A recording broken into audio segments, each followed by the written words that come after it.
Twelfth standard में जो starting का पोर्शन है, जिसको हम चैप्टर 1 और 2, जो इलेक्ट्रोस्टैटिक का एक पोर्शन है, चैप्टर 1 एंड 2,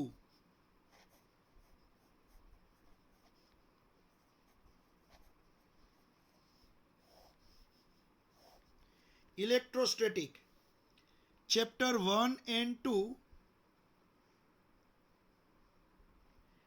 ये पोर्शन के अंदर हमें स्टेशनरी चार्ज और उसके आजू बाजू में जो भी उसकी प्रॉपर्टी होगी उसके बारे में हमें पढ़ना है।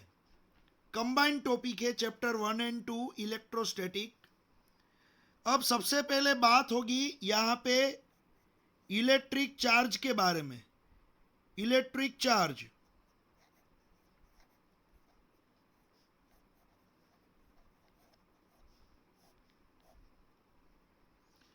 अब ये जो इलेक्ट्रिक चार्ज है, आपको मालूम है उसके कितने टाइप्स है? तो जनरली आप बोलोगे तुरंत कि सर इलेक्ट्रिक चार्ज एक पॉजिटिव होगा और दूसरा हमने पढ़ा हुआ है नेगेटिव। इलेक्ट्रिक चार्ज हमने एक तो पॉजिटिव या तो नेगेटिव, इस तरह से हमने पढ़ा हुआ है। आपको ये मालूम है इलेक्ट्रिक चार्ज पॉजिटिव और नेगेटिव दो चार्ज ही होते हैं। अब ये जो चार्ज जो है, ये जो प्रॉपर्टी, ये क्या है कि मान लो कोई सिंपल सा आपने एक स्टोन लिया, कोई स्टोन, ये जो स्टोन है वो एक सिंपल ऑब्जेक्ट है जिसके अंदर उसका मास होता है m। अब ये इलेक्ट्रिक चार्ज, मान लो आपने कोई एक प्रोटॉन लिया, तो ये प्रोटॉन और ये यहां पे है स्टोन, दोनों के बीच में यहां पे क्या चेंज होगा समझ लो। ये है स्टोन, इसके अंदर भी मास है, ये प्रोटॉन है, इसके अंदर भी उसका मास होगा जिसको मास ऑफ प्रोटॉन बोला जाता है। तो ये है स्टोन जिसका मास m, ये है प्रोटॉन जिसका मास mp, मास ऑफ प्रोटॉन। दोनों के अंदर मास तो है ही। अब ये जो चार्ज है उसमें एक्स्ट्रा क्या मिलेगा बच्चों? चार्ज जो होगा उसके आजू बाजू में एक इलेक्ट्रिक फील्ड मिलेगा जो यहां स्टोन के आजू बाजू में नहीं होगा। स्टोन के आजू बाजू में कोई भी फील्ड नहीं होगा, लेकिन ये जो चार्ज है उसके आजू बाजू में एक ऐसा फील्ड होगा जिसको इलेक्ट्रिक फील्ड बोला जाता है।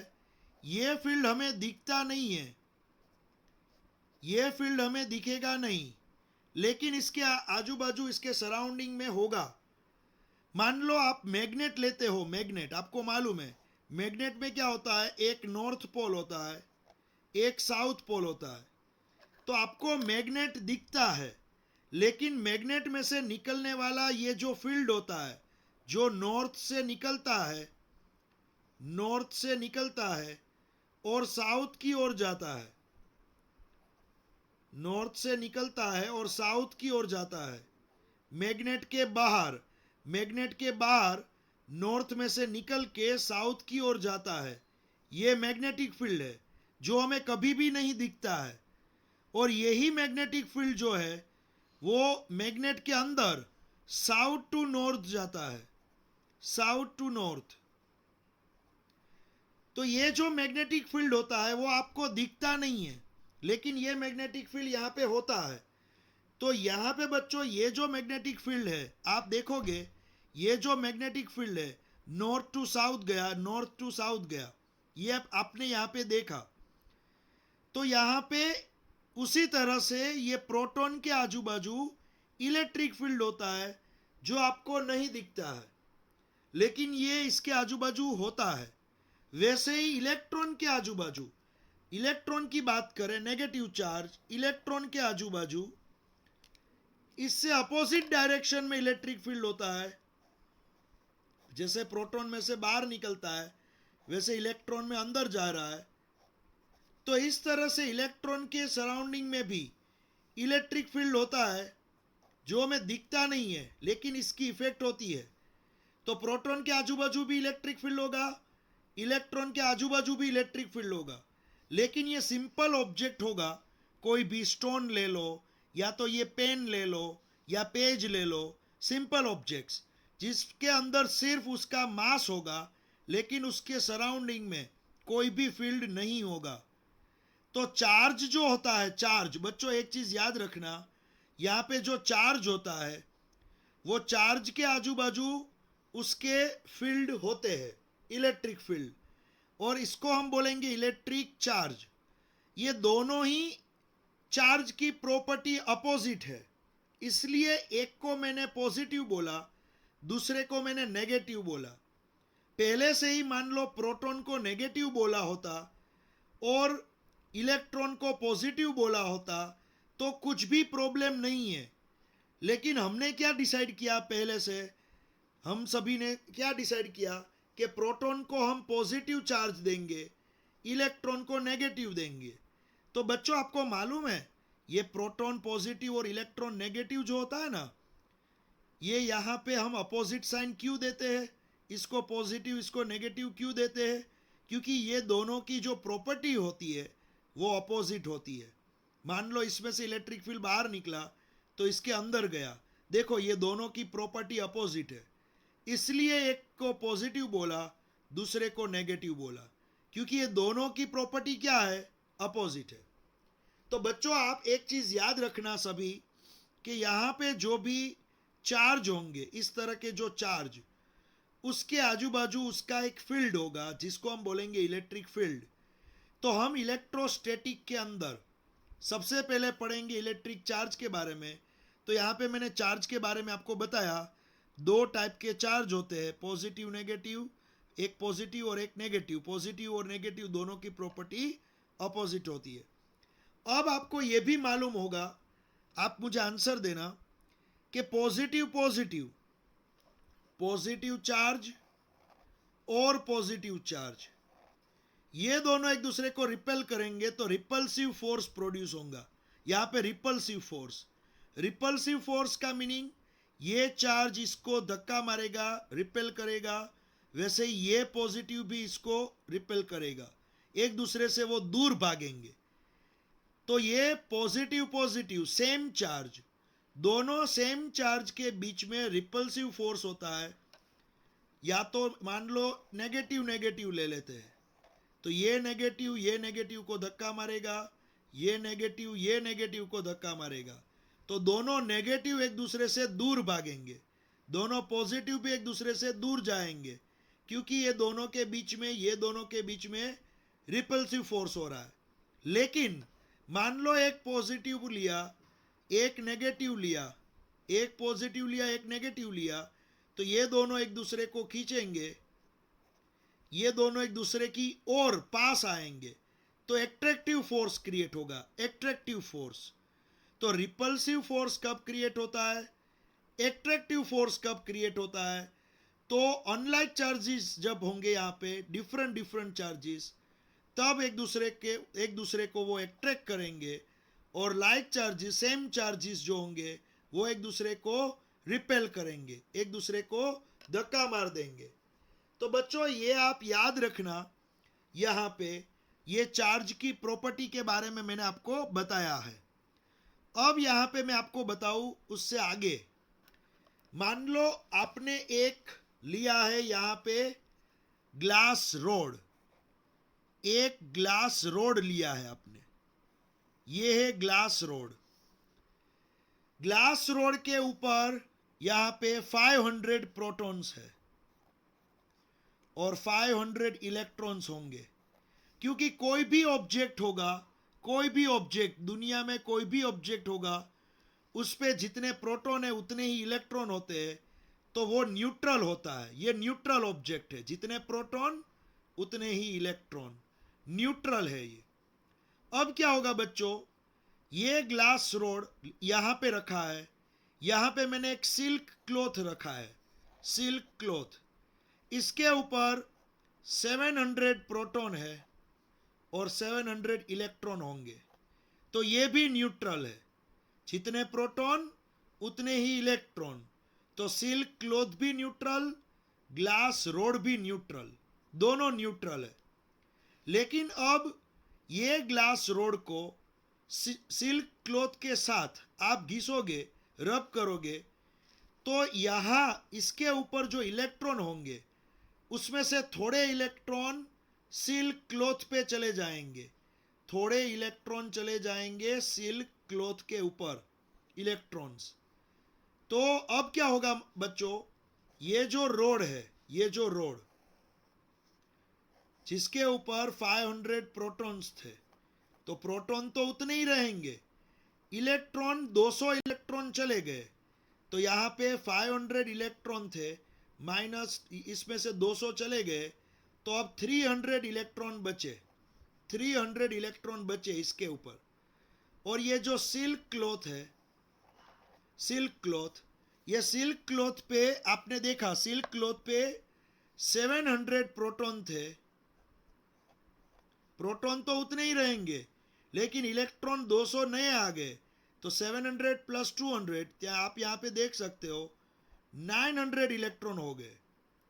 तो बच्चों अब ये दोनों में क्या हुआ, इस पे प्रोटॉन बढ़ गए, 500 प्रोटॉन है, इलेक्ट्रॉन कम है, तो इसके ऊपर प्रोटॉन बढ़ गए, तो ये हो गया पॉजिटिव चार्ज। जिसकी संख्या ज़्यादा होती है वो चार्ज लग जाएगा, तो इस पे प्रोटॉन आ गया, प्रोटॉन बढ़ गए तो ये हो गया पॉजिटिव चार्ज। यहाँ इलेक्ट्रॉन ज़्यादा है, तो इस पे इलेक्ट्रॉन की संख्या ज़्यादा है तो इसको हम बोलेंगे नेगेटिव चार्ज। तो बच्चों ये है पॉजिटिव चार्ज, ये है नेगेटिव चार्ज। तो आपने क्या किया, ग्लास रोड को सिल्क क्लॉथ के साथ रब किया, तो ये दोनों पे कुछ ना कुछ चार्ज आ गए। तो एक बात बताओ बच्चों, इस पे ट्रांसफर क्या हुआ, इलेक्ट्रॉन। तो एक चीज याद रखना, ऑलवेज इलेक्ट्रॉन ही ट्रांसफर होगा। एक चीज याद रखना आप, ऑलवेज इलेक्ट्रॉन ही ट्रांसफर होते हैं, कभी भी प्रोटॉन ट्रांसफर नहीं होते हैं। ये चीज याद रखना, यहां भी 500 प्रोटॉन थे, यहां भी 500, यहां भी 700 प्रोटॉन, यहां भी 700।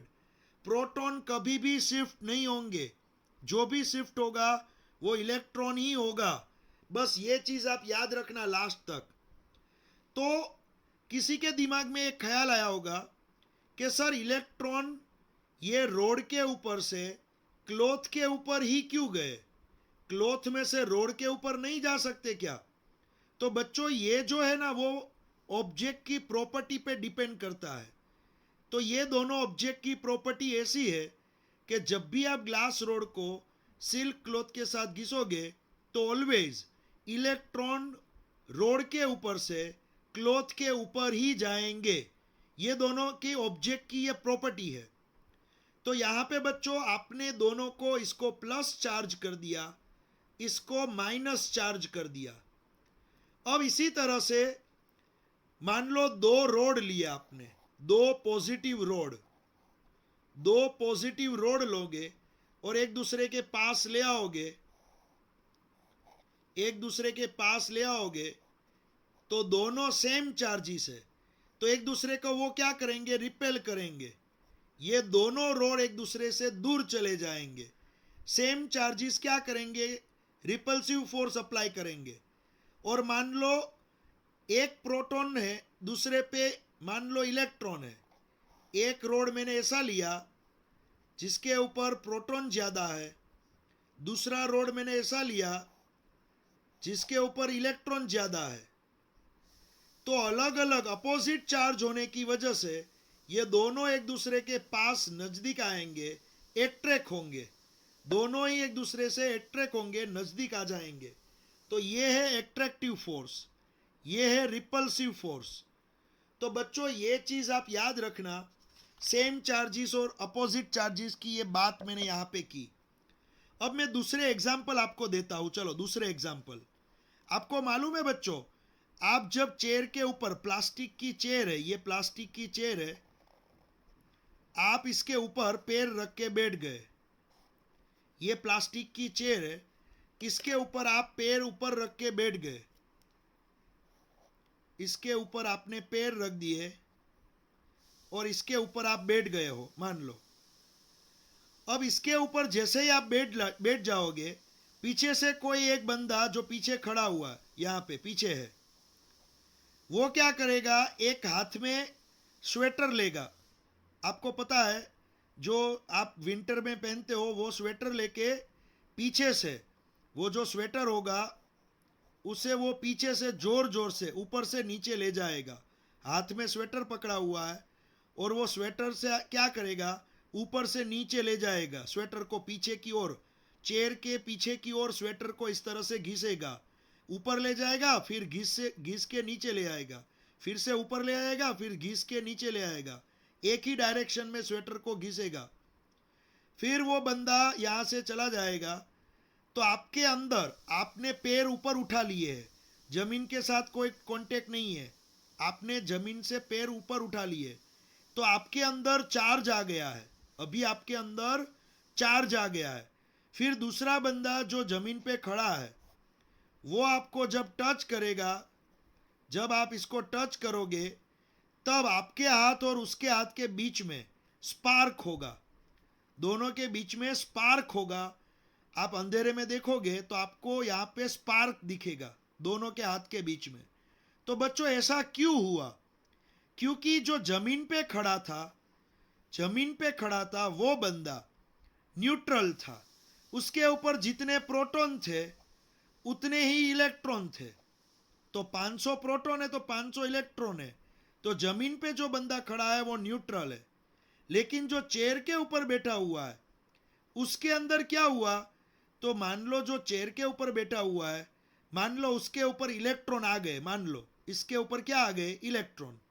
तो होगा क्या, ये चेयर पे जो बंदा है उसके अंदर 600 प्रोटॉन है, लेकिन मान लो इसके अंदर बाहर से एक्स्ट्रा इलेक्ट्रॉन आए तो इसके अंदर हो गए 1000 इलेक्ट्रॉन।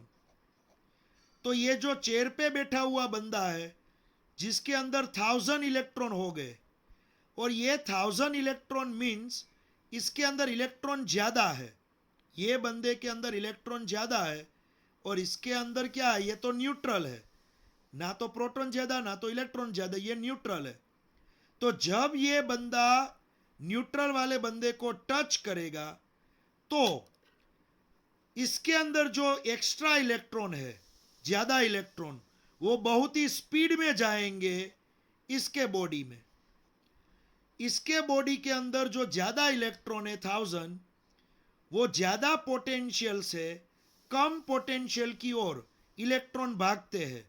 तो इसके अंदर ज्यादा है, इलेक्ट्रॉन की संख्या ज्यादा है, पोटेंशियल ज्यादा है, और ये तो बंदा न्यूट्रल है, जीरो पोटेंशियल।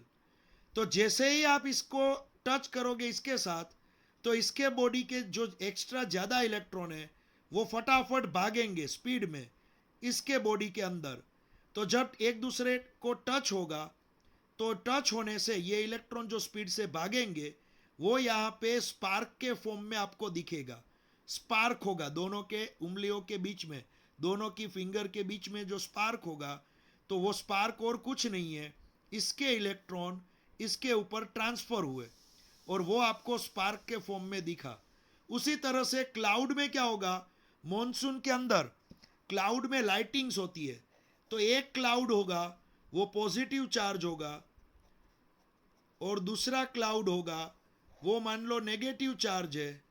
दोनों क्लाउड जब एक दूसरे को टच करेंगे तो तुरंत ही एक दूसरे के चार्ज ट्रांसफर होंगे, तो वहां पे बीच में क्या होगा, स्पार्क होगा, और वो स्पार्क को आप बोलते हो लाइटिंग्स, बिजली, कि यहाँ पे दोनों क्लाउड के बीच में ये बिजली हुई, लाइटिंग्स हुई। तो ये और कुछ नहीं है। फिर उसी तरह से कार के अंदर किसी ने अगर देखा है तो कार का जो दरवाजा होगा, आपको मालूम होगा कि कार के अंदर जब आप कार के अंदर बैठोगे तो बच्चों क्या होगा, ये जो मैं यहाँ पे ड्रॉ कर रहा हूं, मान लो ये है कार के व्हील्स, इसके अंदर कोई बंदा बैठा हुआ है सीट के अंदर।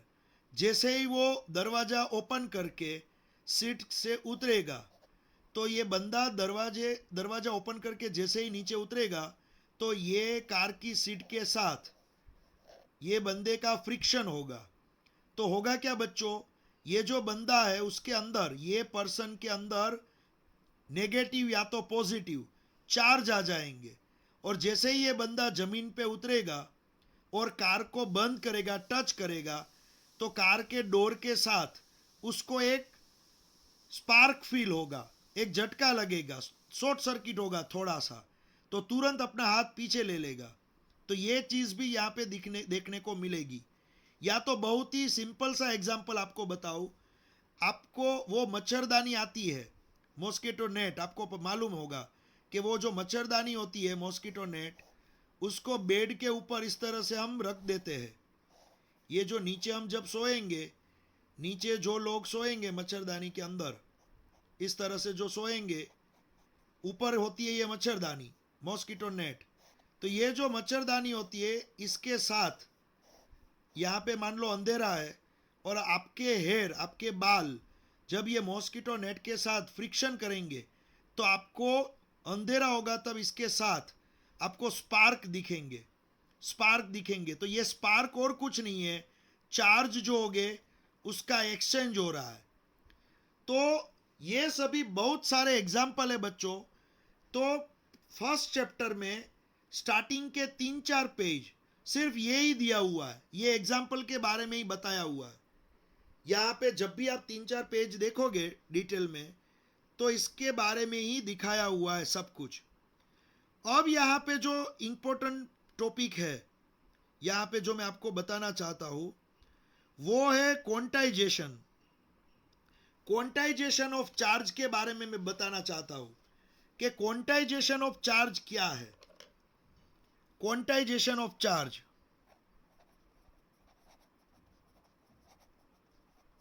क्वांटाइजेशन ऑफ चार्ज, पहली ऐसी चीज जो आपको अच्छी तरह से समझनी है।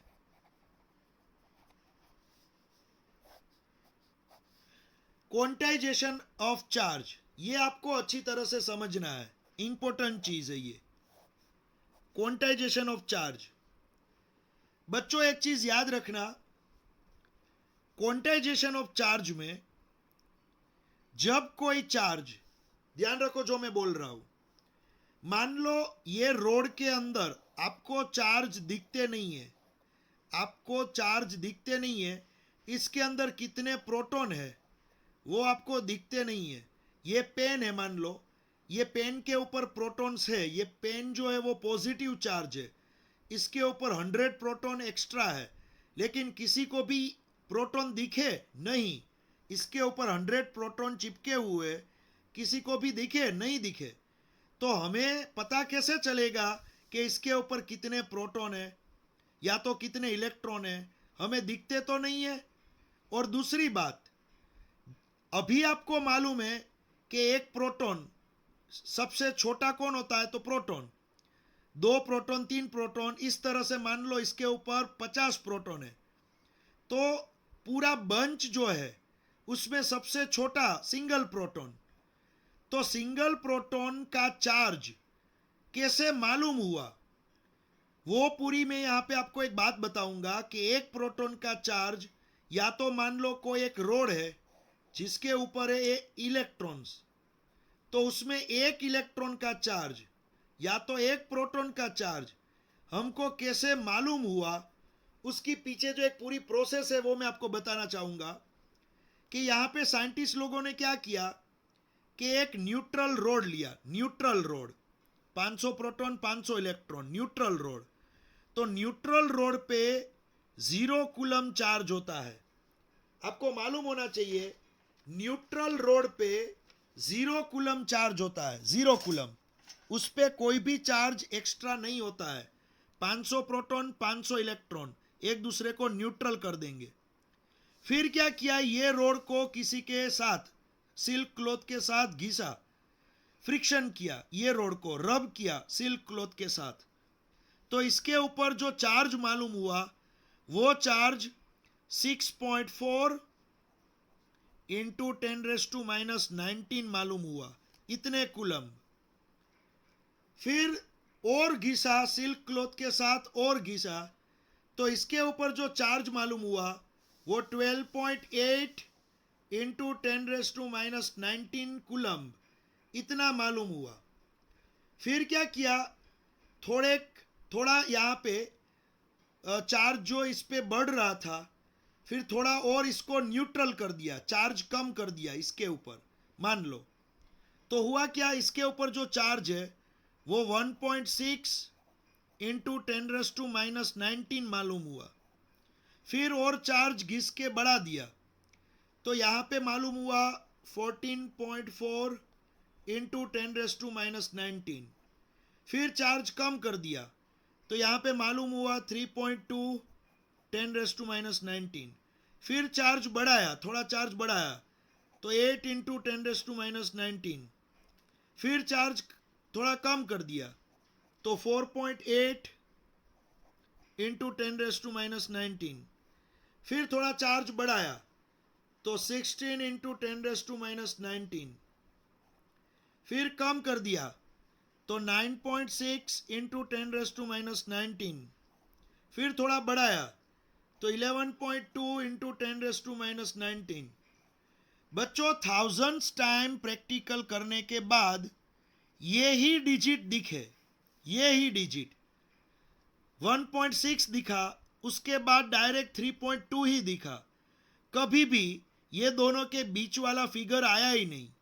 फिर 3.2 दिखा और 4.8 दिखा, कभी भी ये दोनों के बीच वाला फिगर आया ही नहीं। फिर 4.8 आया, 6.4 दिखा, ये दोनों के बीच का फिगर 4.9, 5.2, ऐसा ये दोनों के बीच का कभी भी फिगर आया ही नहीं। फिर ये तरह से आपको सिर्फ यही नंबर देखने को मिले, यहाँ पे जो आपको दिखाई दे रहे हैं वो ही नंबर देखने को मिले। तो अगर नहीं चार्ज है तो 0, अगर है तो 1.6, ज्यादा है तो 3.2, उससे ज्यादा है तो 4.8। तो इसकी हेल्प से साइंटिस्ट लोगों को पता चला कि अगर एक प्रोटॉन होता है, एक प्रोटॉन, तो इतना चार्ज होता है। एक प्रोटॉन होता है तो 2 प्रोटॉन होते हैं तो 2 इंटू ई इतना चार्ज होगा। यहां ई की वैल्यू, ई मीन्स एक प्रोटॉन का चार्ज 1.6 इंटू 10⁻⁻19 बताया कि भाई एक प्रोटॉन होगा तो एक प्रोटॉन के चार्ज को क्या बोला जाएगा, एक प्रोटॉन के चार्ज को बोला जाएगा 1.6 into 10⁻⁻19 coulomb, charge of 1 proton. 2 proton होंगे तो 2 इंटू ई, 3 प्रोटॉन होंगे तो 3 इंटू ई, 4 प्रोटॉन होंगे तो 4 इंटू ई। तो बच्चों ये तो 1.6 का टेबल चल रहा है, 1.6 इंटू 1.6, 1.6 इंटू 2 3.2, 1.6 इंटू 3 4.8, 1.6 इंटू 4 6.4। तो ये तो और कुछ नहीं चल रहा है, ये तो क्या चल रहा है, 1.6 का टेबल चल रहा है। तो इस तरह से अगर आप आगे जाओगे तो आपको एक इक्वेशन मिलेगा, अगर n प्रोटॉन्स है, n प्रोटॉन्स, तो n into e, n into e, तो total charge Q equals to n e. ये एक इक्वेशन मिला, total charge Q equals to n e, ये इक्वेशन मिला। देखो बच्चों, तब से समझ में आने लगा कि भाई अगर कोई रोड पे, ये जो रोड है, अगर इसके ऊपर 105 प्रोटॉन है, n की वैल्यू है 105 प्रोटॉन्स, इसके ऊपर 105 प्रोटॉन से मान लो, इसके ऊपर 105 प्रोटॉन्स है, तो n की जगह पे 105 लिखेंगे और e की जगह पे हम लिखेंगे 1.6 इंटू 10⁻⁻19 कूलम। तो बच्चों ये चीज आप याद रखना कि भाई जितने भी प्रोटॉन्स होंगे, जितने भी प्रोटॉन्स, उसको हम n बोलेंगे, नंबर ऑफ प्रोटॉन्स n। और एक प्रोटॉन का चार्ज क्या होता है, एक प्रोटॉन का चार्ज यहां पे मैंने लिखा है 1.6 इंटू 10⁻⁻19 कूलम। तो छोटे से छोटा चार्ज मीन्स एक प्रोटॉन का चार्ज, उससे बड़ा 2 प्रोटॉन का चार्ज, उससे बड़ा 3 प्रोटॉन का चार्ज, उससे भी बड़ा 4 प्रोटॉन का चार्ज। लेकिन छोटे से छोटा कौन है? सबसे छोटा एक प्रोटॉन। तो यहां पे एक चीज याद रखना बच्चों, एक चीज आप याद, तो बच्चों यहां पे सबसे छोटा चार्ज ढूंढने की जो प्रोसेस है उसको क्वांटाइजेशन बोला जाता है। क्वांटाइजेशन का meaning, quantization of charge, quantization का मीनिंग सबसे छोटी चीज तक पहुंचना। तो क्वांटाइज करना मीन्स सबसे छोटा आप फाइंड आउट कर लिया आपने, आपको प्रोटॉन नहीं दिख रहा था लेकिन फिर भी आपको पता चल गया कि सबसे छोटी वैल्यू यही है 1.6 इंटू 10⁻19। तो छोटे से छोटी चीज तक पहुंचना उसको बोला जाएगा क्वांटाइजेशन। तो चार्ज का क्वांटाइजेशन किया। तो बच्चों एक और चीज मालूम ये हुई कि प्रोटॉन और इलेक्ट्रॉन का चार्ज सेम है। प्रोटॉन का प्लस है, इलेक्ट्रॉन का माइनस लिखा जाएगा, माइनस, बस, और कुछ भी डिफरेंस नहीं है। -1.6 इंटू 10⁻19 कूलम, प्रोटॉन का +1.6 इंटू 10⁻19 कूलम, इलेक्ट्रॉन का -1.6 इंटू 10⁻19 कूलम। तो दोनों के charge, charge of proton equals to charge of electron, सिर्फ एक प्लस है दूसरा माइनस है, लेकिन दोनों का मैग्नेट्यूड, दोनों की वैल्यू सेम है, दोनों का मैग्नेट्यूड सेम होगा 1.6 इंटू 10⁻19 कूलम। तो क्वांटाइजेशन ऑफ चार्ज, उसका मीनिंग होगा सबसे छोटी चीज तक पहुंचना। मैं आपको एक और एग्जांपल भी देता हूं। मान लो बच्चों एक बॉक्स है, हमारे पास एक बॉक्स, और आपकी आंख पे मैंने एक पट्टी बांध दी और इसके अंदर अभी 0 चॉकलेट्स है, कोई भी चॉकलेट नहीं है। फिर मैंने बोला चलो इसका मास, अंदर जो चॉकलेट है उसका मास, तो आपने मास का मेजरमेंट किया। अभी बॉक्स का मास मत गिनना, सिर्फ इसके अंदर जो है वो, तो इसका मेजरमेंट हुआ तो 0 ग्राम आपको आंसर मिला। फिर मैंने आपके आंख पे फिर से पट्टी बांधी और कुछ चॉकलेट इसके अंदर डाल दी। फिर मैंने बोला चलो इसका मास मेजर करो, तो आपको 15 ग्राम मालूम हुआ। फिर मैं आपने देखा इसका मास 15 ग्राम है, लेकिन आप अंदर कितनी चॉकलेट है वो नहीं देख सकते हो। फिर मैंने फिर से पट्टी बांध दी आपकी आंख पे और कुछ एक्स्ट्रा चॉकलेट और डाल दी। फिर आपने मास का मेजरमेंट किया 25 ग्राम।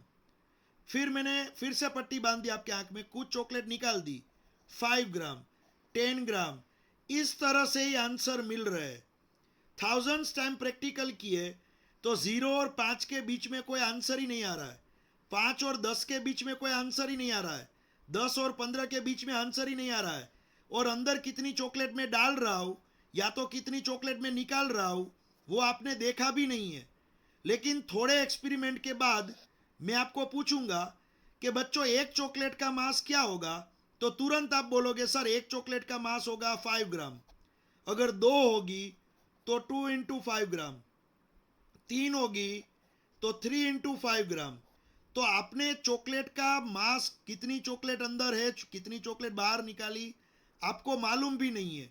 फिर भी आप बताने लगे, थोड़े टाइम के बाद आप बताने लगे कि सर एक चॉकलेट होगी तो 5 ग्राम, 2 चॉकलेट होगी तो 10 ग्राम, 3 होगी तो 15 ग्राम, सर यही होगा, आपको देखना है तो देख लो, हमारा आंसर सही है। अगर कोई चॉकलेट नहीं है तो 0 ग्राम। तो इसी तरह से इलेक्ट्रॉन और प्रोटॉन को हम देख नहीं सकते हैं, फिर भी उसका चार्ज ढूंढ लिया। हम उसको देख नहीं सकते हैं, फिर भी एक प्रोटॉन का चार्ज और एक इलेक्ट्रॉन का चार्ज हमें मिल गया। इसको हम बोलेंगे क्वांटाइजेशन। क्वांटाइजेशन, एक प्रोटॉन प्लस एक इलेक्ट्रॉन माइनस, ये मैंने चार्ज की वैल्यू लिखी है, देख लो ये वैल्यू। तो आप स्टार्टिंग के 3 to 4 pages quantization of charge तक पढ़ोगे। आज का होमवर्क